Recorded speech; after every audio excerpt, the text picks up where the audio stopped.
Olá pessoal, tudo bem? Hoje vamos ver no fundamento de abertura a abertura Rui Lopes, a espanhola, mas a variante das trocas, linha antiga, pessoal, linha antiga. Vou explicar o porquê, vocês vão entender o que é interessante dar uma olhada nessa linha.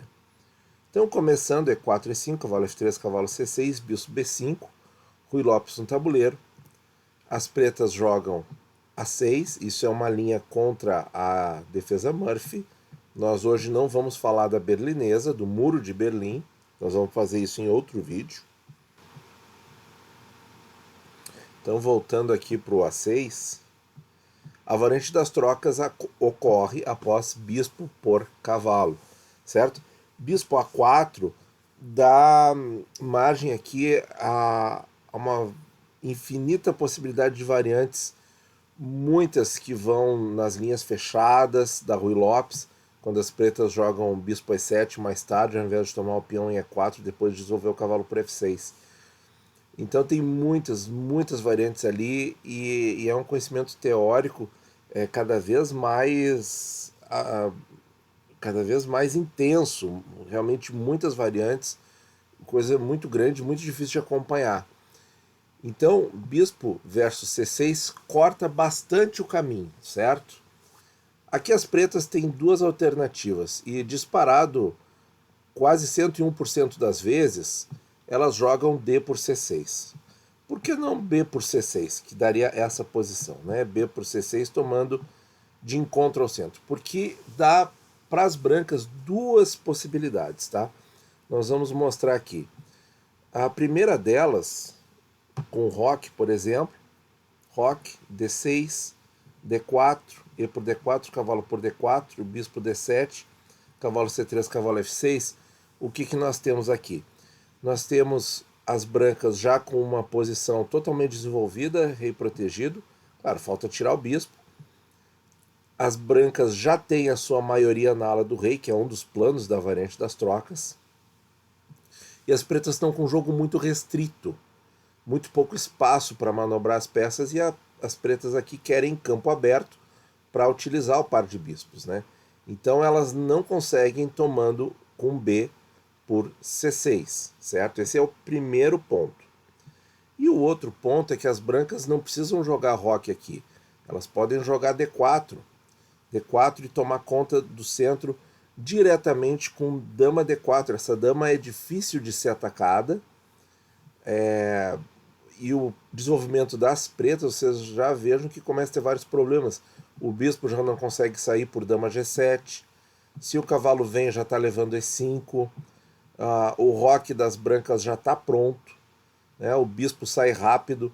Então, quer dizer, é entregar o centro, e realmente essa tomada com o peão de B não está indicada.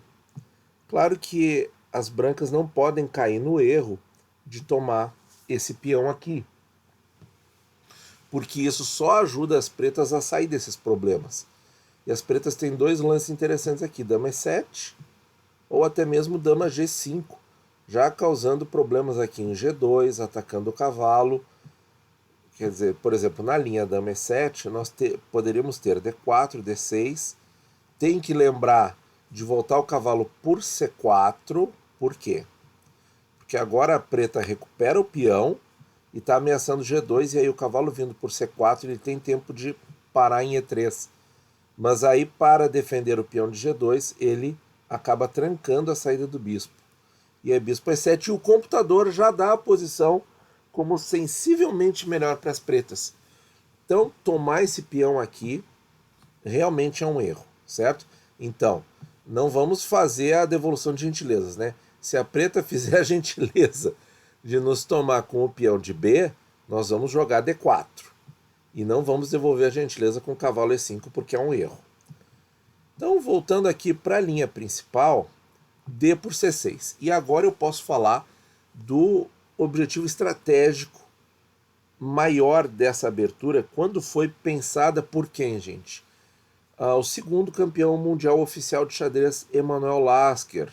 Ele mesmo, aquele que perdeu para o Capablanca, mas que manteve o título por 27 anos, é o campeão mundial mais longevo da história. E ele ganhou uma importante partida do seu arquirrival Capablanca, usando essa mesma variante que nós vamos mostrar aqui. A ideia principal, gente, que o Lasker inventou, digamos assim, é jogar com D4, peão toma, dama toma, cavalo toma. E nós temos essa posição. O que nós temos aqui, gente?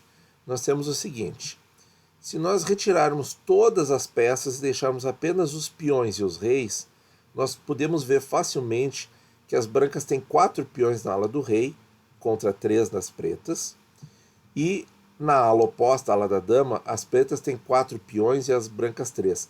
Mas os peões das pretas estão dobrados, ou seja, no final, em que só restarem os peões e os reis, as pretas não fazem peão passado, ou seja, pode avançar aqui, você pode testar com o seu computador, montar a posição, só com os reis e os peões você vai ver. As pretas não conseguem fazer um peão passado da ala da dama, enquanto que as brancas conseguem. Então, qual é a moral dessa linha de abertura, gente? A moral é jogar o final, certo? Sair das complicações, trocar as damas, não deixar o adversário atacar muito e ganhar o final com essa maioria na ala do rei, certo? Essa era a ideia do Lasker. Deixa eu voltar um pouquinho aqui. Nessa posição aqui, depois que a preta retomou com o peão central, o Fischer, nos anos 60, grande campeão mundial, popularizou a linha com roque, que é a linha jogada atualmente pelos grandes mestres, e que tem alguma teoria que nós vamos desenvolver em outros vídeos, porque senão esse vídeo aqui ficaria muito longo, tá? Mas aqui também merece atenção, merece estudo, porque é uma abertura atual. Esse lance D4 é uma linha antiga, que os mestres hoje em dia, os grandes mestres, não jogam mais. Por quê? Porque leva a um jogo igualado. Mas como a gente está falando aqui em xadrez amador, xadrez de clube, e também, assim, nós tivemos um campeão mundial que usou com muito sucesso essa linha, certo? Então ela não é tão ruim assim. E levar à igualdade, você tem várias vantagens quando a gente pensa no xadrez de clube, no xadrez amador. Quais seriam? Volume muito menor de teoria para estudar, isso eu acho muito legal. É um esquema rápido de aprender, é um esquema rápido de jogar no Blitz. É um esquema que você pode tentar contra um adversário mais forte, mais preparado. Por quê? Porque o adversário mais forte, você já vai ter trocado as damas, né? Isso é um dado interessante. Então não vai ter tanto ataque assim. O jogo vai se desenvolver, né, por um meio jogo sem damas ou um final já acelerado. Claro, as pretas têm o par de bispo, é uma questão que as brancas vão ter que neutralizar, então uma das ideias das brancas seria já trocar o bispo de casa preta para não deixar a preta ter porque aqui o centro está aberto para o seu par de bispos, ó. Então é bem diferente da linha em que aqui os bispos ficam fechados, né? Então isso aí já ficou claro agora. Só que as brancas vão ter que neutralizar esse par de bispos para poder levar a cabo o seu plano de ganhar no final com a maioria na ala do rei. Então, aqui quem é que vai ganhar com uma posição igualada, gente? Quem vai ganhar é quem tem mais xadrez. E é isso que a gente quer. A gente quer fugir dessa parafernália de variantes de computador e análises e jogos decorados. A gente não quer isso. A gente quer um jogo aberto, um jogo em que quem ganhe seja quem joga mais xadrez, quem joga melhor. E eu vejo nessa abertura uma grande possibilidade para isso. Agora vamos ver algumas linhas para ver como pode se desenvolver esse jogo a partir daqui. Então, uma linha é com o bispo D7, depois nós vamos ver com o bispo D6 também.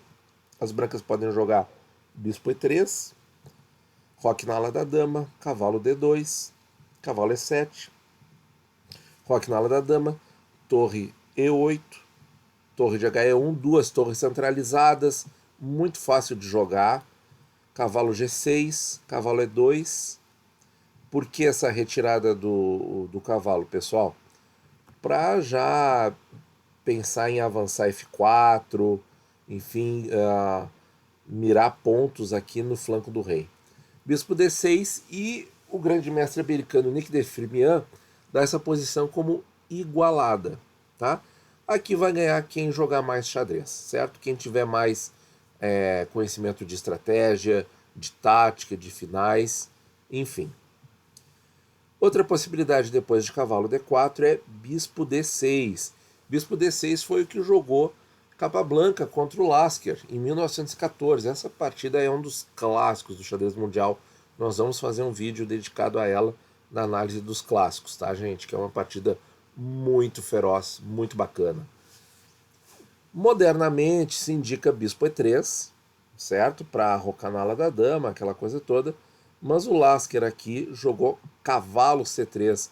Vejam, né, como os campeões de antigamente, eles seguiam, né, os princípios de abertura. Eles desenvolvam os cavalos antes dos bispos, né? Capablanca jogou cavalo E7, roque e F4, já colocando em ação o plano para avançar os peões na ala do rei, dominar mais o centro, certo? E começar a restringir o adversário. É uma partida sensacional. Nós vamos ficar por aqui, certo? Que a gente está vendo a abertura, com leve vantagem para as brancas, tá?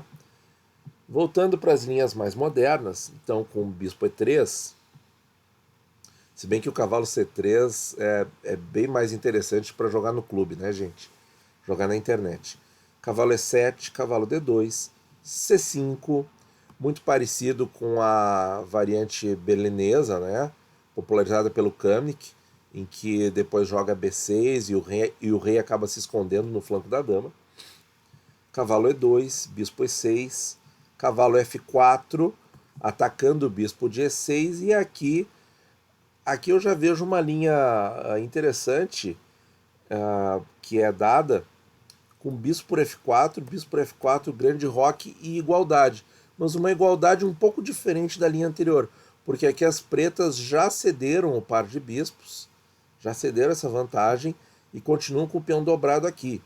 Então eu vejo aqui que é questão das brancas manobrarem com calma para tentar fazer valer o plano de ganhar no final com a maioria na ala do rei.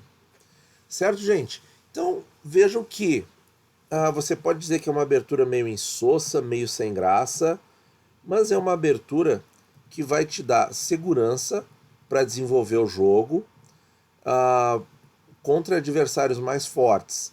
Ela vai ser útil porque você vai tirar muito das possibilidades de ataque, vai ajudar a desenvolver o teu final,